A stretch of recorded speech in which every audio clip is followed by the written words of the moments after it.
that, then iMessage doesn't offer you anything that any other messaging app doesn't already offer you.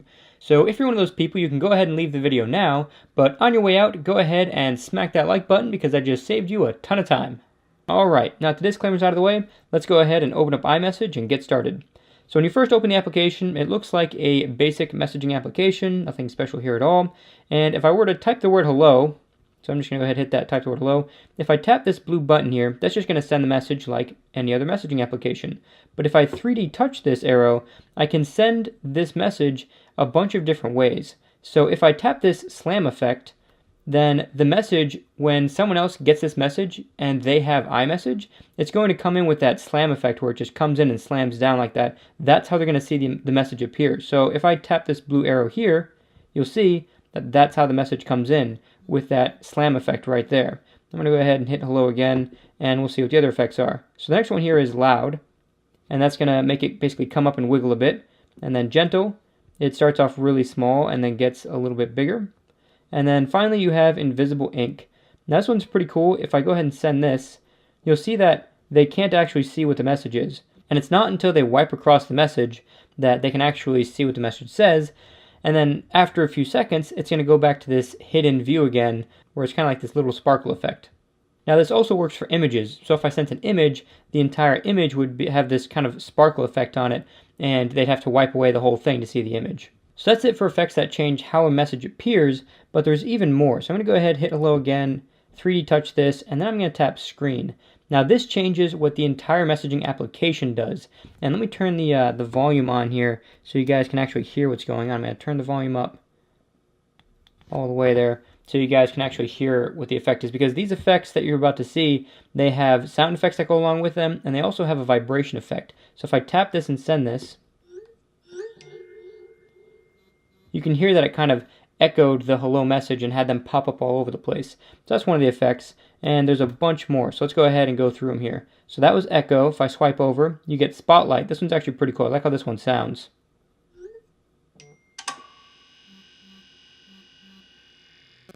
So there's that. That's pretty neat.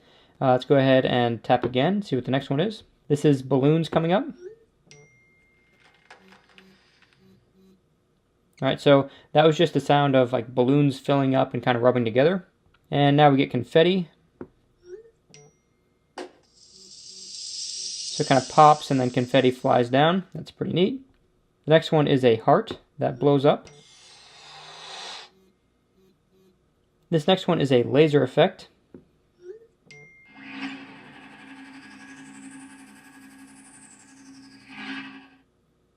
And we have fireworks.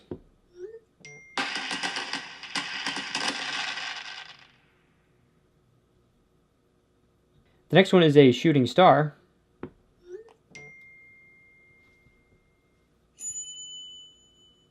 There you go. And it seems like that sound effect was kind of off. I feel like that kind of chime sound should have happened when the star got brighter, but it didn't. So maybe that's just a bug that'll get fixed in a later update. And all the way at the end, you get the last one, which is this celebration sparkler effect. That's pretty cool.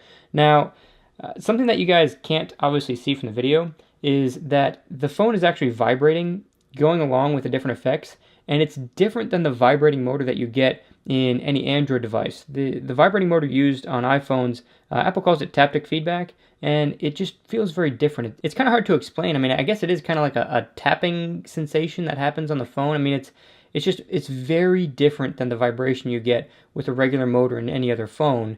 And it makes for a really cool experience when receiving a message that has all these different effects. And it's one of those things where if you have a friend that has an iPhone, just have them send one of those messages, hold the phone in your hand, and just see for yourself how the vibration feels. It's actually really cool. And I think that the celebration one, the very last one I showed you, is one of the coolest one, and the fireworks, those are really kind of the coolest for the vibration effects. The rest of them are kind of neat, but I think those two really highlight how cool the vibration effects are. So that's it for different ways that you can modify a message before you send it. Now it's time to take a look and to see what other types of things you could send. So if you tap this little store icon here, this is where you get to your animojis and a bunch of other things. So if I kind of tilt this up to me, you'll see that there's an animoji. I can animate my eyebrows, It's animating to my mouth as well. You can see his mouth is moving. And, this is, you guys have all seen Animojis by now, I'm sure. So you can also hit this record button, and you can record 10 seconds worth of audio and obviously Animoji kind of action going on there.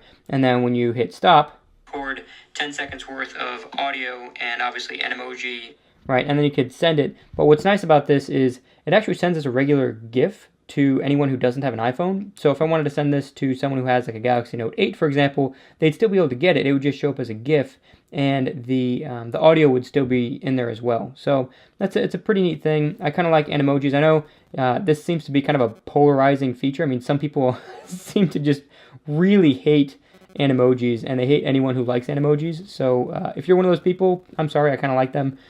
So I guess you can hate on me for that. Anyways, next up we have this digital touch feature.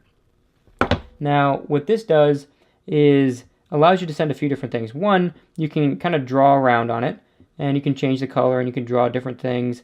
And what this will do is when you send this, it'll show that drawing real time to whoever you send it to. And that's kind of neat. Other things you can do are tap to make these little circle things. You can change colors as you go and tap a bunch of different things. And then with these tapping circles ones, those send automatically once you're done tapping. So what that means is I can't tap a bunch of circles and then draw. Because what this just did, if I go back here, that sent the tapped circles, and then when I started drawing, it just automatically sent the circles, and then the drawing started a new message. So you can't kind of mix and match these things, which is a little disappointing. Something else you can do is tap with 2 fingers to make these little lips appear. And depending on where you put your 2 fingers, the lips will align with them. So there's that. And then again, once you're done tapping, it's going to automatically send those as well. Another one is if you hold with 2 fingers, you'll see a little heartbeat. And then if you let go, it'll send it. Or you can drag down and it breaks the heart. And then it'll send that animation. So you'll see the heart beating, and then it's going to break in a second as well. So there's the break. And then the last thing you can do is force touch or 3D touch. And this little fireball appears, and you can kind of animate it moving around the screen. And then that will send, that will send as well. So I guess this is what it looks like if you're receiving it. Right, you get that little fireball moving around, and that's that. Something to point out really quick is that if I change these different colors here, the lips and the fireball don't change color at all. The fireball is always going to be this red color, and the lips are always going to be this kind of purpley pink color. So it doesn't matter what colors you pick here, those are just going to be what they are. You can't change that. These colors only affect the little circles and also the drawing lines. That's the only thing that these colors affect. Another thing you can do with digital touch is tap this little record icon, and that's going to bring up your camera. Then you can tap here to switch to your rear camera. Tap again to switch back to the front camera. I can tap to take a picture, and then I can draw on it. I can add some kissy face things, and I can tap to add circles.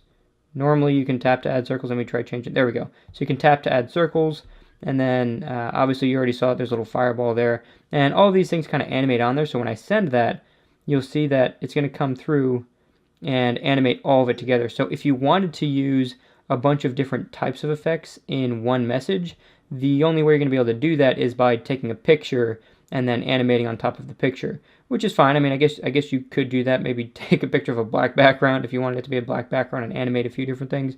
You could do that. And then let's go back here and take a look at the video part of it. So if you record a video, you're going to have 10 seconds of recording, and then it's the same deal. You can tap to do circles, you can draw lines, and this is obviously, you can move around and film different things while you're drawing all this stuff on there. But after the 10 seconds, that's going to finish. You're going to have 10 seconds of recording, and then it's the same deal. You can tap to do circles, you can draw lines, and I think you guys get the point. So that's going to play through that 10 seconds. I could send that, and then that'll show up in the other person's message, and as you saw, it'll have the audio on it, and it'll have all the different animations as well. The next feature here are GIFs. So this is, obviously I can just kind of scroll through here and see a bunch of different ones, try to find one that I think is appropriate for me to send for the given situation, or I could just tap find images, and then I could say, okay, here we go, laugh, or I could type something custom in and see a bunch of people laughing and find something that I think is going to be pretty funny to put into to a message. Sounds pretty basic. We've all seen GIF keyboards before, but this is all just kind of built in nicely into iMessage. The next option at the bottom is from Apple Music. Now what this allows you to do is send a song that you recently listened to a friend. So if I went and tapped this song, it's going to put in the message, and I can send it, and that's going to send right over to whoever I sent that to. And if they also have an iPhone, an iMessage, and they have Apple Music as well, they have that subscription service, then they can go ahead and tap this play button, and it'll actually play the song from right within iMessage, which is pretty cool. And the same thing works for YouTube videos too. If I sent a YouTube video, I'd actually be able to play the video right from within iMessage. So that's it for built-in applications that come with iMessage. However, if you install other applications, like if I scroll over here, I've got Google Maps here, Pandora, Realtor.com, and a few other things. Just by installing Google Maps and Pandora, etc., it automatically populates these options here in iMessage. I didn't have to set this up. I didn't have to install special iMessage versions of these applications. They just support iMessage, and it all just gets brought in automatically. So if I wanted to send a Pandora song to somebody, that functionality is built in right here. If I wanted to send them an address, that functionality is built in right there. If I wanted to send them a link to a house I've been looking at recently, again, the functionality is just built right in. So anytime you install a new application, go ahead and check an iMessage and see if that application shows up at the bottom for you to quickly send things to friends. Now, if you scroll all the way to the end, there's going to be this little more option here. And what this allows you to do is rearrange the order that the, I can just, there we go. Okay, so that allows you to rearrange the order that they show up at the bottom. So that's kind of neat. And then you can also toggle different ones on and off. Like if I don't want to be sending, any maps things or Pandora or Realtor.com, whatever, I can just shut those off, and then those aren't going to show up on the bottom anymore. Those are going to be taken out. Now, if you wanted to download iMessage specific applications that are more like just plugins that go directly into iMessage and they don't have their own dedicated app outside of iMessage, then that's when you go to this little store icon here, you tap Visit Store, and all of these are applications made specific for iMessage. Now, a lot of these are little sticker packs that are animated, and then there's also a bunch of games in here. So let me show you a sticker pack first. This is one of the ones I downloaded. It's a smiley sticker pack. This one was free, pretty basic, but as you can see, all of these smiley faces are animated. And if I tapped one of them and sent it, it would send this little animated smiley face, which is pretty cool. And what's also great about this is I could tap the smiley face and I can apply one of these effects to it as well. So I can go ahead and do that and send that, and that just kind of slams in there with the wink face. So that's pretty neat that you can kind of combine effects by doing all this together. That's pretty nice. And speaking of that, let me go back here really quick to Digital Touch because you guys saw that there was that message icon thing as well. I can't 3D touch this to send a special message or send this in a special way. This just sends as it is. I can't add any other special effects to it. As far as games in iMessage go, I'd say one of the most notable games is Game Pigeon. And the reason is because Game Pigeon gives you a ton of different games that you can play with someone else who has iMessage. Everything from Battleship to Paintball to Checkers. Really, there's just a ton of different games here, and they're all turn-based. So basically, if I tap this Sea Battle 1, for example, this is basically Battleship. And then I can send that off, and I can tap the play button here. I can then arrange my battleships around, so I can go ahead and move them. And then when I clicked Start, it would go to the opponent, or whoever I sent the message to. They would move their ships around, and then you basically get this open platform here, and it literally works just like Battleship. You tap which squares you want to try to hit, you tap go, and then it'll show an animation, and there will be some smoke and stuff if you successfully hit the other person's ship, and then you'll know when you sink all their ships. First person to sink all the other person's ships wins. Now, to be fair, there are a bunch of games that already do this that you don't need iMessage for. Like Words with Friends, for example, allows you to play Scrabble with anybody, and that's a turn-based thing that goes back and forth, and there's a messaging part of that built right in as well. So you don't necessarily need iMessage to do these types of things, but iMessage does make it a bit easier to have one application that you come to do all of these different things, and then you get a bunch of different games too. You don't need a bunch of different applications that you need to jump back and forth between. It's all contained in just one app. So now let's take a look at some of the more basic features.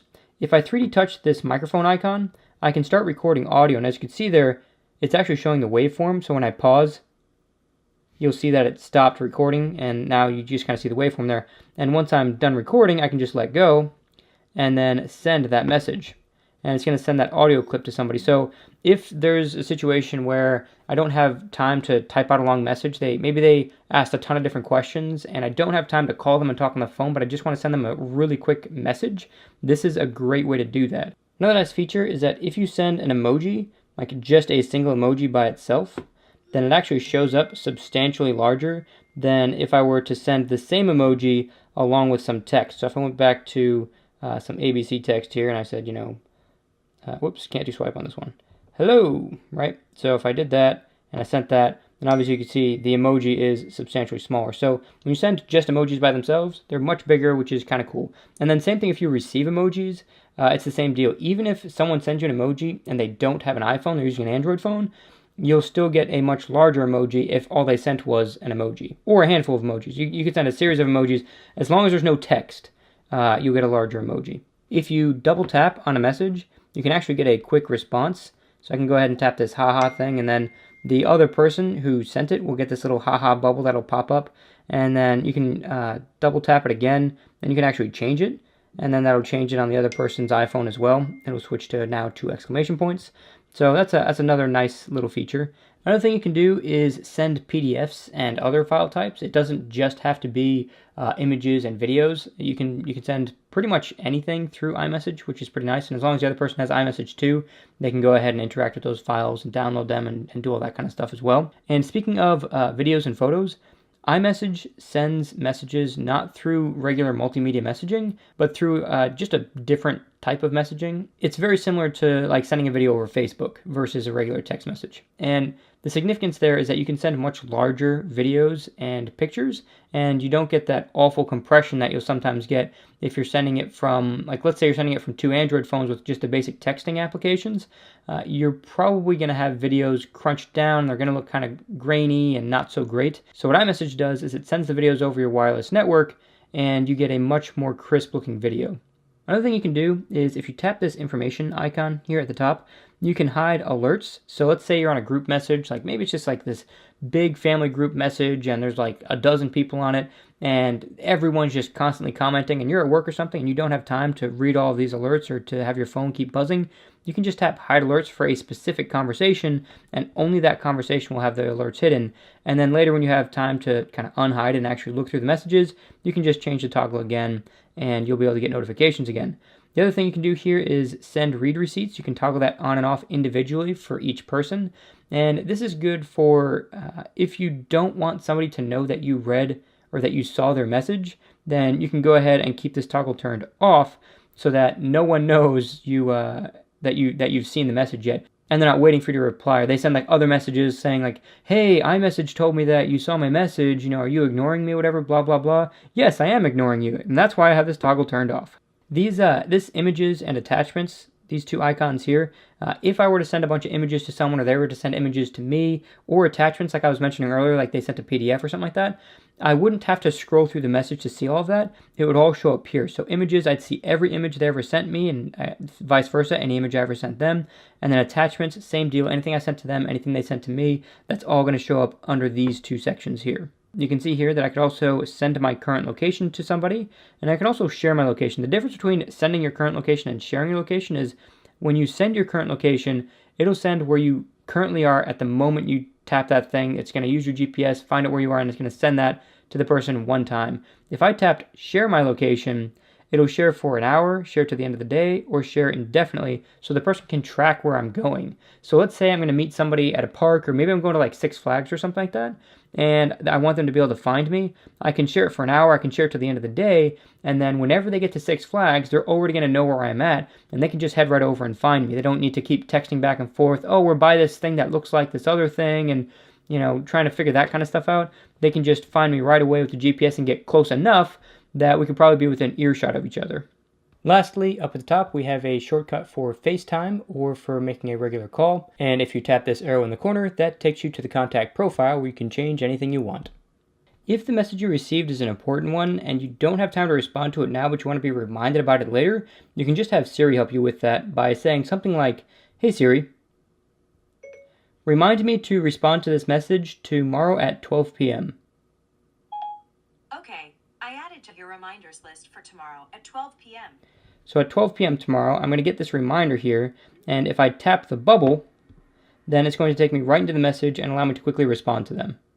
If you're on the main messages screen, you can 3D touch a message to see your recent messages, and then swipe up, and you'll be able to add a quick reply here. And these quick replies are automatically generated. So as you can see, the last message was, "Want to grab lunch?" So I can quickly respond, yeah, no, or good. I don't know why good would be an appropriate response to this. So obviously it's not perfect, but it does give you some suggestions here. And if you tap custom, it actually just takes you into the message, and then you can just start typing whatever you want to send to them. This next feature isn't limited to just iMessage. This also works in other applications where you pull up your keyboard. But if you 3D touch the keyboard, you can actually move the cursor around the keyboard and navigate to the exact letter you need so that you can go ahead and quickly fix it and then send the message after that.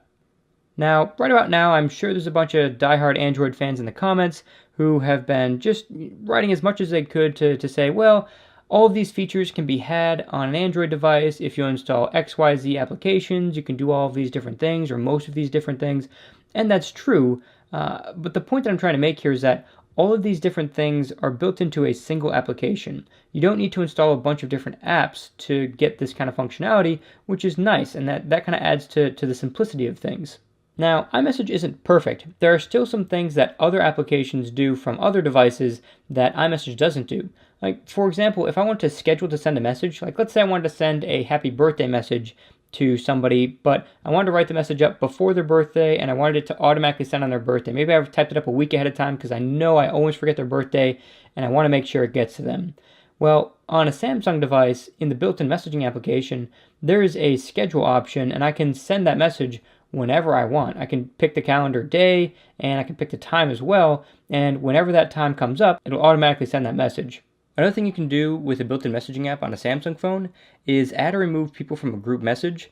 Even if it's not a group message and it's just a single person, you could still add more people to it. The only way to do something like that on an iPhone would be if every single person was using an iPhone. So if everyone had iMessage and everyone was using iMessage, then you can add or remove people from the group, but that's it. And the chances of getting 4 or 5 people or more in a group chat that all happen to also be using iPhones is pretty unlikely to happen, especially nowadays.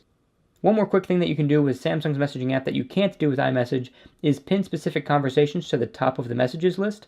So I communicate a lot back and forth with my wife, and so I want that message to always stay at the top, and so I can pin it to the top. So even if other messages come in after her, maybe like 6 other people text after my last conversation with my wife, then her message will still stay at the top so I can quickly get to it. And that's a nice feature that I do take advantage of on my Samsung devices. So to sum it up, is iMessage so good that it warrants not switching to an Android phone just because of iMessage? I'd have to say probably not. iMessage offers a lot of really cool features. I mean, I showed you all the amazing things you can do in iMessage, but to be honest, the only thing that's really completely exclusive to iMessage is the effects that I showed you when you send a message. So where it slams in, or when you have the spotlight effect and things like that. And emojis, those aren't actually even exclusive to iPhones either. There are other applications you can get on Android that give you Animoji type functions as well with different characters. So even that's not something that's exclusive to iMessage. I will say that iMessage does a better job of facial tracking with the Animojis, but if you just want Animojis, you can get that elsewhere. And these other applications do have some pretty detailed looking Animojis compared to what you get with the iPhone. So what do you guys think? Is iMessage this super awesome thing that completely warrants not switching to Android just because iMessage has so many amazing features? Or to you, is it just another messaging app that has some neat features that you're probably never going to use? Personally, I do use a lot of the iMessage features relatively often, but maybe that's just because this is the first time I've ever used an iPhone, and who knows, maybe 2-3 months down the road I'll never use one of these features again. Either way, let me know what you guys think in the comments below, and don't forget to like the video if you liked it, share it if you loved it, and subscribe to see the rest of my iPhone 10 coverage, in particular, my iPhone 10 versus the Galaxy Note 8 video, where I compare as much as I possibly can between the two devices, and go as far as to pick a winner at the end. That's it for this tech episode. I'll see you guys in the next one.